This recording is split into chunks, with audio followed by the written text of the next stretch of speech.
नमस्कार, मेरा नाम धीरज कुमार है और आपने देखना शुरू कर दिया है दिव्यांग जागरूकता मंच। और काफ़ी दिव्यांगजनों ने कमेंट किया और उन्होंने जानना चाहा है कि दिव्यांग विवाह योजना का जो पैसा है वो किस प्रकार से आपके खाते तक पहुंचता है, उसका सारा प्रोसेस स्टेप बाय स्टेप हमसे बताने के लिए आग्रह किया गया है। तो आप लोगों के ही आग्रह पे आज का जो वीडियो है दिव्यांग प्रोत्साहन योजना से संबंधित है। अर्थात आपको इस आवेदन के लिए क्या क्या करना पड़ेगा, क्या क्या दस्तावेज लगेंगे, किस प्रकार से इसका आवेदन आप कीजिएगा, आवेदन कहाँ होगा, इन तमाम चीज़ों की जानकारी आपको इस वीडियो में मिलने वाली है। तो आपसे निवेदन है कि आप हमारे नए व्यूअर्स हैं तो आप चैनल को सब्सक्राइब कर लीजिए, जिससे कि हमारा जितना भी वीडियो आएगा उसका नोटिफिकेशन आप तक पहुँच जाए।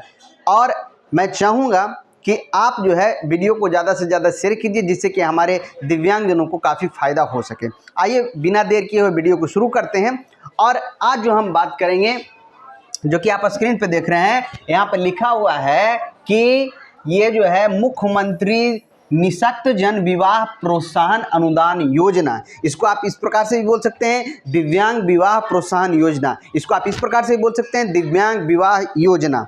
यानी कि इस योजना में होता क्या है और इसमें है क्या है। एक तो सबसे पहले आपको समझ में आ रहा है कि विवाह से संबंधित है, यानी कि इसमें दिव्यांग का विवाह होता है, लेकिन सरकार आपका विवाह नहीं करवाती है, विवाह आपको खुद करना पड़ेगा।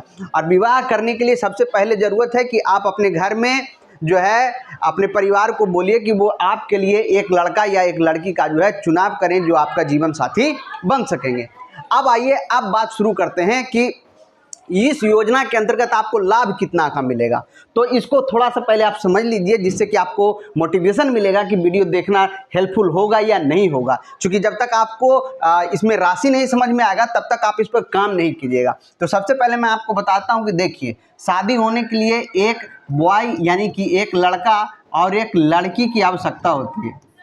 तो यदि मान के चलिए कि बॉय यानी कि एक व्यक्ति दिव्यांग है, एक व्यक्ति यदि माने कोई वर या वधू, आप इसको समझ लीजिए तो ज़्यादा बेहतर होगा। यदि कोई वर या वधू में से कोई एक व्यक्ति यदि दिव्यांग है तो सरकार उनको प्रोत्साहन के रूप में 1 लाख रुपये का जो है सहयोग देगी। कितना का सहयोग देगी? 1 लाख रुपये का सहयोग देगी। यदि बोथ यानी यहाँ पर जो मैंने बताया, यहाँ पर सिंगल का मैं बात बता रहा हूँ, यहाँ पर यदि सिंगल, यहाँ मैं बता रहा हूँ सिंगल, यदि कोई एक व्यक्ति केवल दिव्यांग होंगे तो 1 लाख रुपया। यदि बोथ दोनों हो जाते हैं दिव्यांग, दोनों की शादी होती है, तो उस स्थिति में 2 लाख रुपया का प्रोत्साहन राशि आपको सरकार की तरफ से मिलने वाला है। तो अब ये राशि आपको कैसे मिलेगा, क्या क्या चीज़ आपको करना पड़ेगा, प्रोसेस को आप एक एक कर समझिए और इस योजना का लाभ उठाइए। बहुत ही बेहतरीन योजना है और सबसे बड़ी बात कि मैंने इस योजना का लाभ लिया है, उसका जीता जाता उदाहरण भी आप लोग जो आज देखिएगा स्क्रीन पे कि किस प्रकार से मैंने इस योजना का लाभ लिया। और आपको तो मालूम है कि जो व्यक्ति किसी योजना का लाभ ले चुका है उसको ये पूरी प्रक्रिया मालूम होती है कि वो किस प्रकार से योजना का लाभ लेना है। तो आइए कुछ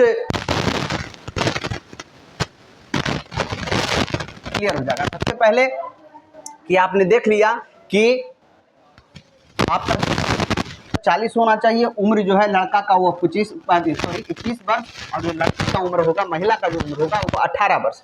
आगे उम्र के बारे में और चर्चा कुछ करेंगे, उसमें भी आपको कुछ बताएंगे। विवाह जाने व उपरांत फिक्स डिपॉजिट के माध्यम से जो है 1 लाख का मात्र भुगतान किया जाता है। यहाँ पर एक एकल का बात किया गया है, लेकिन मैं आपको बताता हूँ 2 लाख मिलता है, क्योंकि मैंने लगभग अब तक जो है 8 से 10 दिव्यांगजनों को जो है विवाह करवाया नहीं बल्कि विवाह प्रोत्साहन योजना का लाभ दिलवाया है। एक एक चीज़ सारी बातें हम समझेंगे।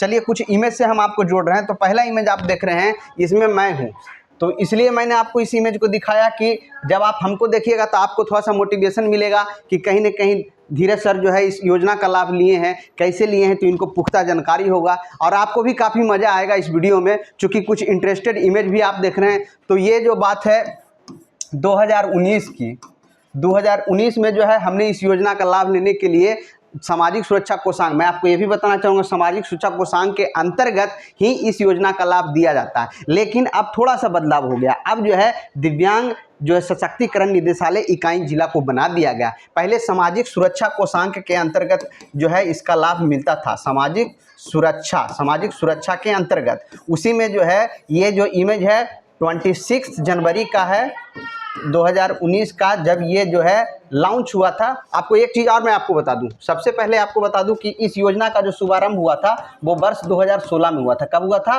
वर्ष 2016 में। और 16 में मैंने इसके लिए आवेदन किया, लेकिन जो वहाँ के जो पदाधिकारी थे, जो वहाँ पे उनको बड़ा बाबू काफ़ी कम नॉलेज की वजह से, तो बड़ा बाबू के कुछ गलती की वजह से हमें जो है काफ़ी परेशानी का सामना करना पड़ा। हमने लंबे समय तक, मैं आपको बता दूं कि इस योजना का लाभ मैंने 4 साल के बाद प्राप्त किया, तो कहीं ना कहीं काफ़ी मैंने सीखा और काफ़ी मैंने स्ट्रगल किया, उसके बाद इस योजना का लाभ मिला।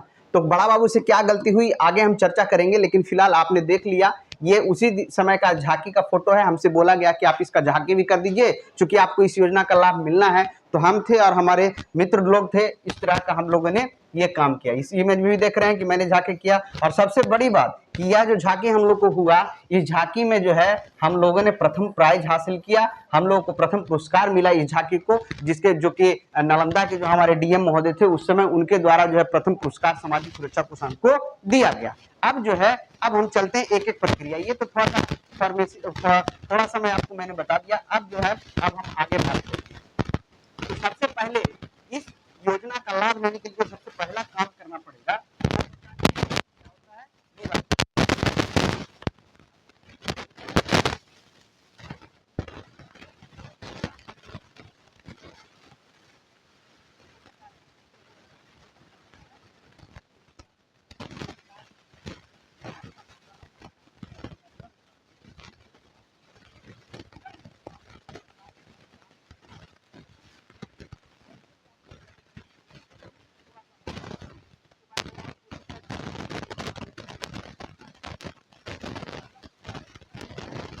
का निबंधन। अब ये निबंधन कैसे होगा? तो सबसे पहले देखिए, शादी जो है, शादी के लिए तो कभी कभी क्या होता है ना कि कुछ कम उम्र में भी, लड़का की उम्र 20 साल हो गया, लड़की का उम्र भी कुछ कम रहता तो शादी होता। लेकिन सरकार के यहाँ रिकॉर्ड में क्या है, निबंधन जब होगा तो उस समय जो लड़का का जो उम्र है वो 21 वर्ष होना चाहिए। कितना होना चाहिए? 21 साल। और जो लड़की का जो उम्र है वो 18 साल होना चाहिए, ये शादी के टाइम में। लेकिन हाँ सॉरी, यहाँ पर एक बात का ध्यान रखिएगा, शादी तो ये शादी का जो उम्र है, लेकिन जब रजिस्ट्री होगा तो उस समय लड़की का भी जो उम्र है वह 21 साल होना चाहिए, तभी आपका निबंधन हो पाएगा। तो इसलिए बहुत सारे हमारे दिव्यांग भाई फ़ोन कर रहे थे कि सर हमारी पत्नी का उम्र 18 साल है लेकिन रजिस्ट्री नहीं हो रहा, निबंधन नहीं हो रहा।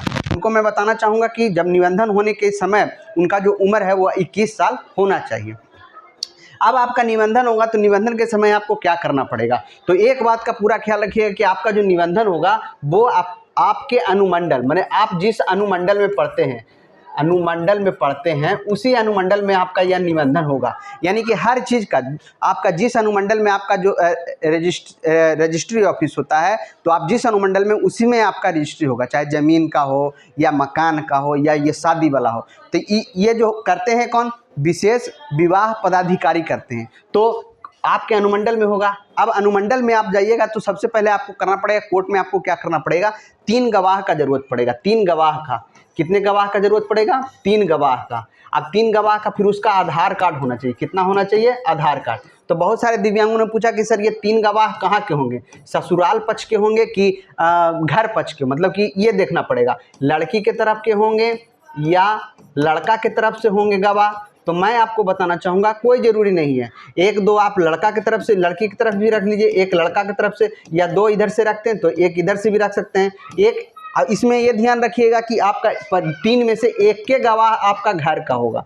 एक गवाह घर का रख लीजिए, एक गवाह ससुराल का रख लीजिए और एक गवाह अपने किसी मित्र को बना लीजिए जो आपका आधार कार्ड अपना देंगे। इसमें होगा क्या कि आपको कोर्ट में पूरा आवेदन के साथ सबसे पहले जो गवाह होंगे उनको शपथ पत्र लिया जाएगा, उनका शपथ पत्र लिया जाएगा, लड़का लड़की का शपथ पत्र लिया जाएगा और शपथ पत्र के बाद ये जो है कोर्ट में जमा होगा। जो विशेष विवाह पदाधिकारी जो यहाँ पर मोहर जो देख रहे हैं हिलसा नालंदा का जो लगा हुआ है, तो इस कार्यालय में जमा होगा बड़ा बाबू के यहाँ, डाटा ऑपरेटर के यहाँ। वहाँ जमा हो जाने के बाद आपका सारा दस्तावेज इसलिए भेजा जाता है कि आप जो शादी कर रहे हैं वो आपकी मर्जी से, परिवार की मर्जी से, समाज की मर्जी से हो रही है, या फिर ऐसा तो कोई केस इनके नाम से नहीं ना दर्ज है जिससे कोई मतलब गलत तरीके से इनका विवाह हुआ। तो ये वेरिफिकेशन के लिए जो है कोर्ट पहले नज़दीकी उनका जो वहाँ से वेरीफाइड नहीं है किसी तरह का कोई मामला तो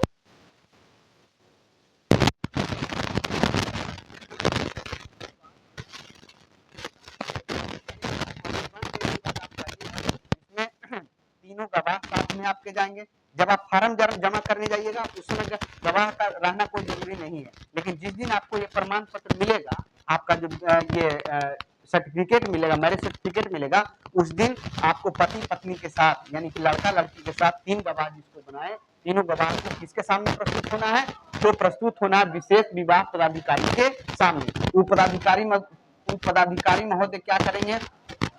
लड़का लड़की से पूछेंगे, लड़का से भी पूछ सकते हैं, लड़की से भी पूछेंगे, इनसे पूछेंगे क्या जी शादी आपकी मर्जी से हुई है, तो आपको बोलना है यस सर। लड़की से भी पूछेंगे कि आपकी शादी अपनी मर्जी से हुई है, तो बोलना है क्या? Yes sir. यानी कि सभी में अच्छे से उनका जवाब देना है, सारा तरह से संतुष्ट हो जाएंगे तो वो क्या करेंगे? अपना सिग्नेचर करेंगे। यहाँ पर देख रहे हैं मैरिज ऑफिसर हिल्सा, इनका एक सिग्नेचर यहाँ पे होगा। इसके बाद डाटा ऑपरेटर वो वेरीफाइड करके वो ये बजाबता सर्टिफिकेट जो आप यहाँ पे देख रहे हैं ना, ये बजाबता सर्टिफिकेट आपको मिलेगा। इसमें लिखा हुआ है कि सर्टिफिकेट ऑफ मैरिज, और यहाँ पर कुछ ये लिखा हुआ है, थोड़ा सा इसको अति कर दिया गया क्योंकि ये पर्सनल डाटा है।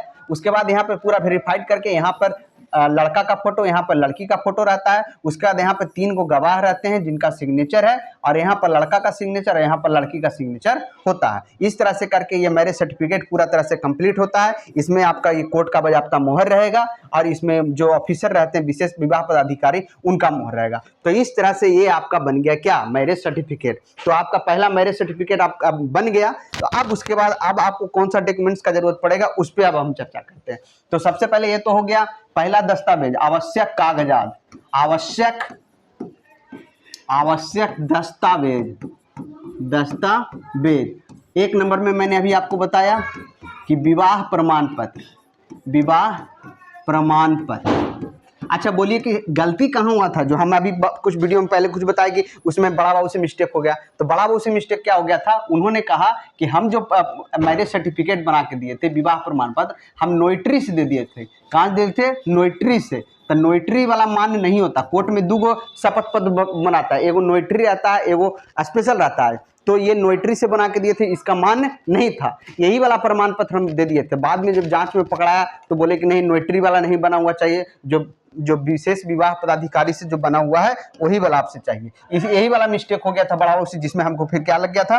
दोबारा टाइम लग गया था। तो पहला हो गया विवाह प्रमाण पत्र। अब दूसरा, अब देखिए जो दिव्यांग है उनका दिव्यांगता का प्रमाण पत्र। जो दिव्यांग है उनका क्या लगेगा? दिव्यांगता का प्रमाण पत्र। क्या लगेगा? दिव्यांगता का प्रमाण पत्र। अच्छा 3 नंबर में आइए। 3 नंबर में आपका लगेगा आधार कार्ड। अच्छा यहाँ इस बात का ख्याल रखिएगा कि यदि दोनों हैं तो दोनों का, नहीं तो सिंगल है तो सिंगल का। आधार कार्ड यहाँ बोथ का, दोनों का आधार कार्ड चाहिए, माने लड़का का भी आधार कार्ड चाहिए और लड़की का भी आधार कार्ड चाहिए। 4 नंबर चाहिए जाति प्रमाण पत्र। क्या चाहिए? जाति प्रमाण पत्र। 5 नंबर में आपको चाहिए निवास प्रमाण पत्र। क्या चाहिए? निवास प्रमाण पत्र। ठीक है। उसके बाद 6 नंबर में आपको चाहिए आय प्रमाण पत्र। क्या चाहिए? आय प्रमाण पत्र। ठीक है। तो ये चीज़ें हो गई। अब इसके बाद एक जो ज़्यादा जरूरत चीज़ पड़ेगा उसमें आपको थोड़ा बहुत दिक्कत होगा, इस पर आप थोड़ा सा समझ लीजिए। अब जो है आपको पूछेगा जन्म प्रमाण पत्र, डेट ऑफ बर्थ के लिए जन्म प्रमाण पत्र। तो जन्म प्रमाण पत्र के लिए क्या दीजिएगा? जन्म प्रमाण पत्र के लिए आपका आधार कार्ड नहीं चलेगा। जन्म प्रमाण पत्र के लिए आपको चलेगा क्या? यदि पढ़े लिखे हैं तो पढ़े लिखे हैं तो कुछ हो जाएगा मैट्रिक का सर्टिफिकेट। दूसरा मैट्रिक का सर्टिफिकेट नहीं है तो फिर बर्थ सर्टिफिकेट, यानी कि जन्म प्रमाण पत्र, बर्थ सर्टिफिकेट। तो ये हो गया बर्थ सर्टिफिकेट, ये हो गया क्या?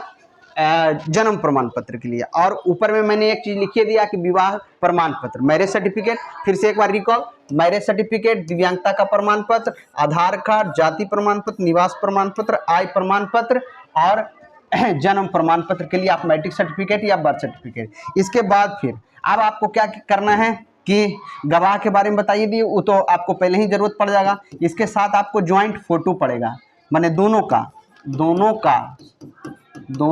साथ में फोटो ये वाला बना लीजिएगा कम से कम 6 पीस, चूँकि ये आपको कोर्ट मैरिज के समय भी आपको जरूरत पड़ेगा, तो 6 पीस फोटो बना लीजिएगा। और सिंगल फोटो भी रखिएगा, अलग अलग, सिंगल सिंगल, अलग अलग, अलग अलग भी फोटो रखिएगा। ये भी बनवा लीजिएगा 6 पीस, 6 पीस बनवा लीजिएगा, तो आपको लगातार आपको पूरा कंप्लीट हो जाएगा। जब ये सारा कुछ आपके पास हो गया तो आपको फिर क्या करना है, इसके लिए आवेदन करना है। आवेदन के लिए भी क्या हो गया, ऑनलाइन प्रोसेस सब हो गया। अब आपको परेशानी होने का जरूरत नहीं है। अब क्या कीजिएगा, इस सारा दस्तावेज फॉर्म के साथ, इसका एक फॉर्म भी आता है। फॉर्म यदि आपको चाहिए तो मैं आपको व्हाट्सअप कर दूंगा। मेरा व्हाट्सअप नंबर आपको मालूम ही है, देख लीजिएगा। नहीं मालूम है तो मैं फिर से एक बार लिख रहा हूँ, 9708153913। इस पर मैं आप व्हाट्सअप कीजिएगा तो मैं आपको फॉर्म व्हाट्सअप कर दूंगा।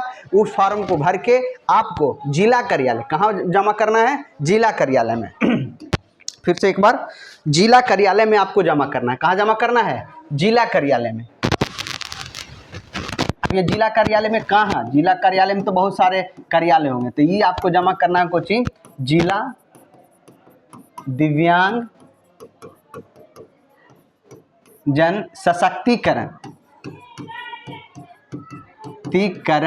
थोड़ा गलत होगा तो ध्यान लीजिए, सशक्तिकरण। बाकी अपना जिला का नाम, जो जिला इकाई है जहाँ, वहाँ पे आपको क्या करना है, जमा करना है। तो ये तो हो गई बेसिक बातें। अब क्या होगा कि जब आपका ये कंप्लीट, जब आपका ये पूरी तरह से क्या होगा, कंप्लीट होगा, इसमें आपको क्या कुछ करना है नहीं करना है ये मैंने अभी आपको बताया। अब इसके बाद ये फार्म आप जमा कीजिएगा तो फिर क्या होगा, ये टोटल चीज़ का वेरिफिकेशन होगा। आपने जो भी दिया, कैसे वेरिफिकेशन होगा, जैसे मान के चलिए, अब इसको कैसे समझते हैं। जैसे मान के चलिए आपने दिया क्या, सबसे पहले आपने दिया क्या, विवाह प्रमाण पत्र। विवाह प्रमाण पत्र, विवाह प्रमाण पत्र आपने दिया था, तो ये कहाँ से बना हुआ था, आपके अनुमंडल का कोर्ट से, तो वहाँ भेजा जाएगा। वहाँ भेजने के बाद मिलेगा, मेल के माध्यम से वहाँ मिलेगा, तो वहाँ के बड़ा बाबू फिर क्या करेंगे, कोर्ट से वेरीफाई होके फिर जिला में आवेगा। उसी प्रकार से आपका दिव्यांगता प्रमाण तो वहाँ भेजा जाएगा, वहाँ से वेरीफाइड होकर फिर जिला में आएगा। उसके बाद जाति, आय, निवास तीनों फिर वो आज जिस आरटीपीएस से बना हुआ वहाँ भेजा जाएगा, वहाँ से वेरीफाइड होकर आएगा फिर जिला में। तो इसी तरह से एक एक दस्तावेज का क्या है, वेरिफिकेशन होना, एक एक दस्तावेज का वेरिफिकेशन हो जाएगा। उसके बाद एक वेरिफिकेशन और होगा, देखेंगे आप इसको समझिए, ये थोड़ा सा इंपॉर्टेंट है जो कि जरूरी। जैसे मान के चलिए नालंदा का कोई आदमी नालंदा से करता है, आसपास को क्या मान के चलिए, तो नालंदा जी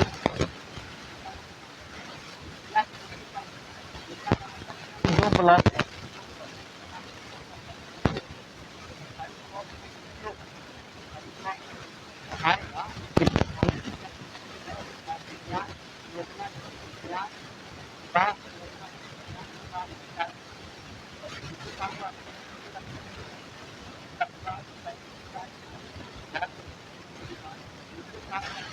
का जो भी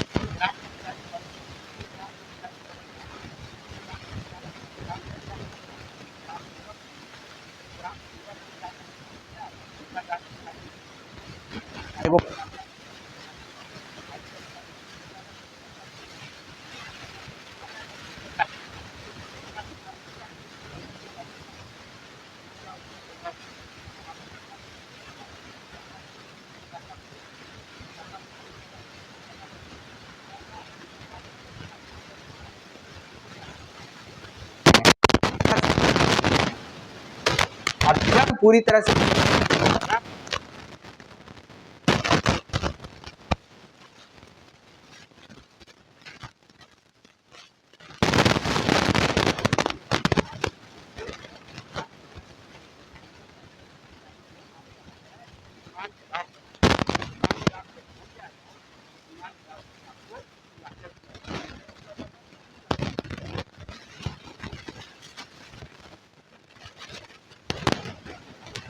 बक्सर का है, बक्सर के जिलाधिकारी महोदय है ना, जिलाधिकारी समहर्ता, यहाँ देख रहे हैं ना, यहाँ पे लिखा हुआ है जिलाधिकारी समहर्ता लिखा हुआ है ना।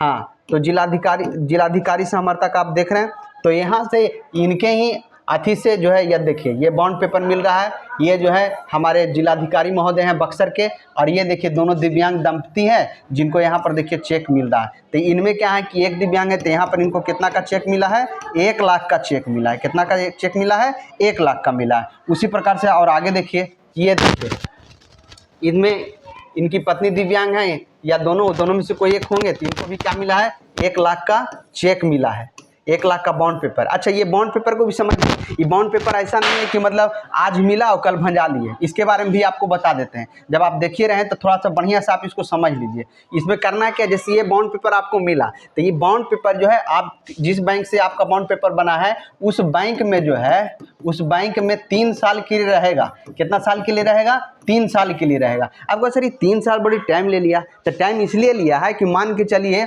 कि कोई दिव्यांग लड़की है और उसको से ही शादी कर लिया ये लड़का, अब पैसा टान लिया, सरकार से पैसा 1.5 लाख टान लिया, अब बाद में ये लड़की का छोड़ देगा तो जीवन बर्बाद ना हो जाएगा। तो इसलिए सरकार बांध दिया कि नहीं भैया, पहले 3 साल सब साथ में रहो, उसके बाद तुमको पैसा निकलेगा, चाहे लड़का हो या लड़की। यानी माने लड़की छोड़ दे लड़का के या लड़का छोड़ दे लड़की के, अब पैसा टान लिया सरकार से 1 लाख रुपये, तो गड़बड़ा जाएगा।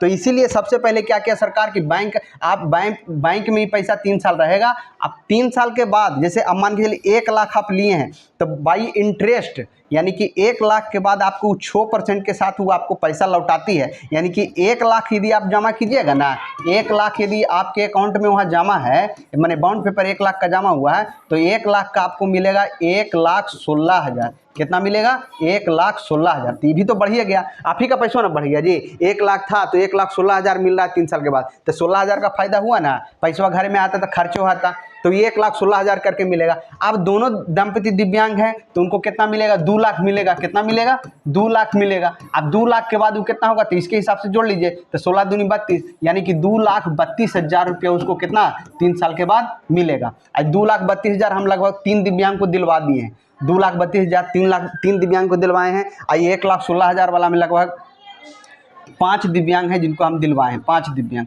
तो कहने का मतलब है सारा प्रक्रिया आप समझ गए हैं। सारा प्रक्रिया समझने के बावजूद भी, इसके बावजूद भी तो हम तो बार बार बोलते हैं ना कि हम आपके साथ हैं, आपको कोई दिक्कत होगा आप हमको बताइए। हम अपना व्हाट्सअप नंबर छोड़ रखे हैं। हम तो ऐसे यूट्यूबर नहीं है कि मतलब हम आपको बता दिए उसके बाद आपको योजना का जानकारी दिक्कत हो रहा है तो आप हमको कॉल नहीं कर। मेरा नंबर आपका स्क्रीन पर लिखा हुआ, आप वीडियो के बीच में आपने देखा है, तो कभी भी ये बेहिचक कॉल कीजिए। देखिए ये भी हमारे दिव्यांग भाई हैं जिनको देखिए ये बॉन्ड पेपर मिल रहा है। तो इस तरह से जो है बिहार बढ़ रहा है। दिव्यांगजनों को केवल जानकारी लेना है और ये जानकारी को लेकर के योजनाओं का लाभ लीजिए और जीवन में आगे बढ़िए। लेकिन एक बात और, यदि पैसा मिल जाएगा तो मिठाई जरूर खिलाइएगा, इस बात का ध्यान रखिएगा। आज के वीडियो में इतना ही, फिर मिलते हैं अगले वीडियो में, तब तक के लिए धन्यवाद।